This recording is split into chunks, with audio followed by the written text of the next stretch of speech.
Saudi Arabia Helsinki Accord പോലൊരു അക്കോർഡിലൂടെ ഇറാനുമായിട്ട് അടുക്കാനാണ് ശ്രമിക്കുന്നുണ്ടെങ്കിൽ നേരെ opposite ആണ്. ഇറാനിൽ നിന്ന് കൂടുതൽ അകലുന്ന രീതിയിലേക്കാണ് കാര്യങ്ങൾ പോകുന്നത് എന്നുള്ളതാണ്.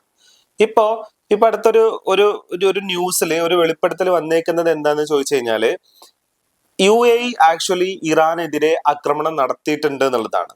അതായത് ഈ എപ്പിക് ഫ്യൂരി എന്ന് പറഞ്ഞിട്ടുള്ള ഒരു സൈനിക നടപടിയായിട്ട് അമേരിക്ക വന്നപ്പോ യഥാർത്ഥത്തിൽ ഇറാന് മേലെ ആക്രമണം നടത്തിയിട്ടുണ്ട്. മാത്രമല്ല സൗദി അറേബ്യ, ഖത്തർ, കുവൈത്ത് പോലുള്ള രാജ്യങ്ങളെ ഉപയോഗിച്ചിട്ട് ഒരു കോർഡിനേറ്റഡ് അറ്റാക്ക് ഇറാനെതിരെ നടത്താനുള്ള ഒരു പ്ലാനും കൂടെ ഉണ്ടായിരുന്നു എന്നുള്ള രീതിയിലുള്ള വാർത്തകൾ ഇപ്പൊ പുറത്തു വരുന്നുണ്ട്. അപ്പോ അതിന് കൂടുതൽ ബലമേകുന്ന രീതിയിലേക്ക് ഇസ്രായേലായിട്ട് കൂടുതൽ അടുക്കുകയും ഇസ്രായേലിൽ നിന്നുള്ള ആയുധങ്ങൾ യിലേക്ക് എത്തുകയും ചെയ്യുന്ന രീതിയിലേക്കുള്ള കാര്യങ്ങളും കൂടെ ഡെവലപ്പ് ആവുന്നത് ഇതുമായിട്ട് കൂട്ടിച്ചേർത്ത് വായിക്കാവുന്ന കുറച്ച് കാര്യങ്ങളാണ്. മാത്രമല്ല ഇറാൻ ഏറ്റവും കൂടുതൽ അറ്റാക്ക് ചെയ്തേക്കുന്ന ഒരു രാജ്യം എന്ന് പറയുന്നതും തന്നെയാണ്. അത് മാത്രമല്ല ഇപ്പൊ നടക്കുന്ന ബ്രിക്സ് ഉച്ചകോടിയിൽ അബ്ബാസ് അരാക്ചി ഒരുപാട് കാര്യങ്ങള് നെ കുറിച്ച് പറഞ്ഞിട്ടുണ്ട്.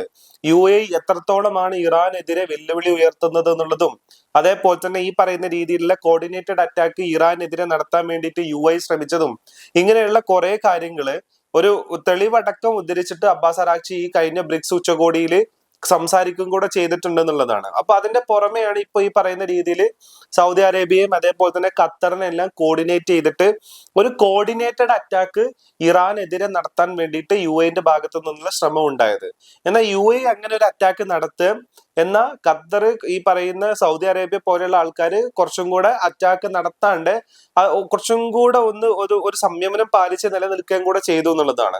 അപ്പൊ ഇതിന്റെ കൂടെ പശ്ചാത്തലത്തിലാണ് ഒപ്പക്കിന്ന് ഈ പറയുന്ന പുറത്തു വന്നേ എന്നുള്ള രീതിയിലുള്ള കാര്യങ്ങളും കൂടെ പുറത്തു വരുന്നുണ്ട്. പക്ഷെ സാമ്പത്തിക വിദഗ്ധര് ഒപ്പക്കിന്ന് പുറത്തു വരാനുള്ള കാരണമായിട്ട് പറയുന്ന ഒരു റീസൺ എന്ന് പറയുന്നത് ഇതല്ല.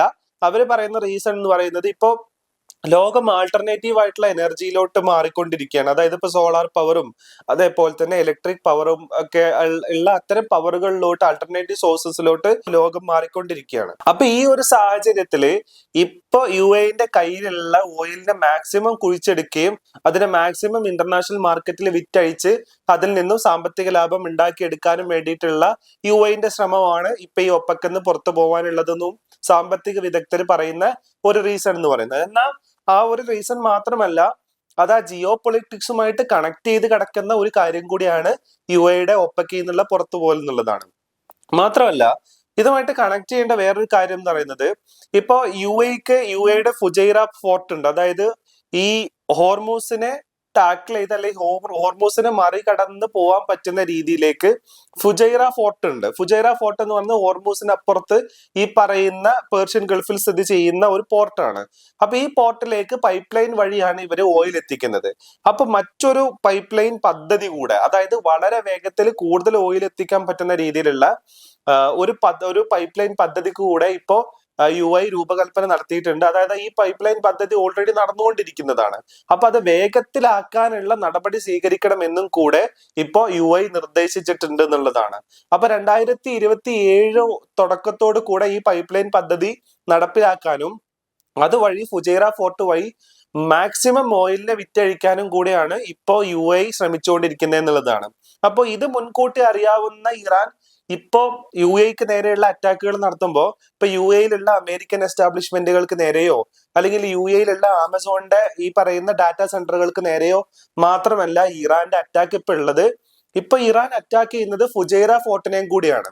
അപ്പോ യുഎനെ മാക്സിമം പ്രഷറൈസ് ചെയ്യുക, മാക്സിമം ഡ്രോണുകൾ അയക്കുക.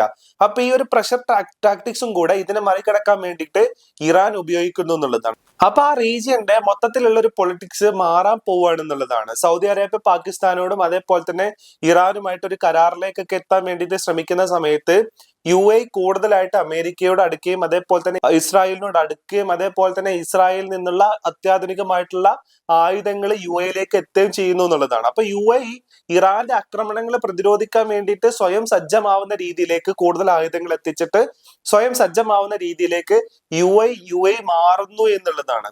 അപ്പോ ഇങ്ങനെ ഒരു ജിയോ പൊളിറ്റിക്കൽ ചേഞ്ച് ബേസിക്കലി ഈ പറയുന്ന ആ ഒരു പേർഷ്യൻ ഏരിയയില് അല്ലെങ്കിൽ ഈ പറയുന്ന മിഡിൽ ഈസ്റ്റില് സംഭവിച്ചുകൊണ്ടിരിക്കുന്നു എന്നുള്ള എന്നുള്ളതാണ് കാണേണ്ടത്. അപ്പൊ ചില രാജ്യങ്ങൾ ഇറാനുമായിട്ട് ഒരു സമാധാന കരാറിലെത്താനും അമേരിക്കൻ എസ്റ്റാബ്ലിഷ്മെന്റിനോടുള്ള ഒരു ട്രസ്റ്റ് കുറഞ്ഞു വരുന്ന സമയത്ത് UAE ആണെന്നുണ്ടെങ്കിൽ നേരെ ഓപ്പോസിറ്റ് ആയിട്ടുള്ള ഒരു ഡിസിഷൻ കൂടെ എടുക്കുന്നു എന്നുള്ളതും കൂടെ കാണണം. മാത്രമല്ല ഈ ബ്രിക്സ് ഉച്ചകോടിയിൽ അബ്ബാസ് അരാക്ചി പറഞ്ഞു വെച്ചത് നോക്കുകയാണെന്നുണ്ടെങ്കിൽ ഇനി ഏതെങ്കിലും തരത്തിലുള്ള ഒരു എസ്കലേഷൻ ഉണ്ടാവുകയാണെന്നുണ്ടെങ്കിൽ ഇറാന്റെ ഭാഗത്തു നിന്നുള്ള മാസീവ് ആയിട്ടുള്ള അറ്റാക്ക് UAEക്ക് നേരെ ഉണ്ടാവും എന്നുള്ള കാര്യത്തിലും സംശയമില്ല എന്നുള്ളതാണ്. ഈ അറ്റാക്ക് എന്തായാലും ബാധിക്കാൻ പോകുന്നത് നമ്മുടെ നാടിനെ കൂടെയാണ്. കാരണം നമ്മുടെ നാട്ടിലുള്ള ഒരുപാട് ആളുകൾക്ക് ബിസിനസ് ആയിട്ടും ജോലിപരമായിട്ടൊക്കെ വർക്ക് ചെയ്യുന്ന ഒരു സ്ഥലം കൂടിയാണ് UAE എന്ന് പറയുന്നത്. അപ്പോൾ അങ്ങനെ ഒരു അറ്റാക്ക് ഉണ്ടാവുകയാണെന്നുണ്ടെങ്കിൽ അത് തീർച്ചയായിട്ടും നമ്മുടെ നെഞ്ചത്തേക്കുള്ള ഒരു അറ്റാക്കും കൂടി ആയിരിക്കും ഇറാൻ നടത്തുക എന്നുള്ളതും കൂടിയാണ് ഇതിന്റെ കൂട്ടത്തിൽ പറയാനുള്ളത്.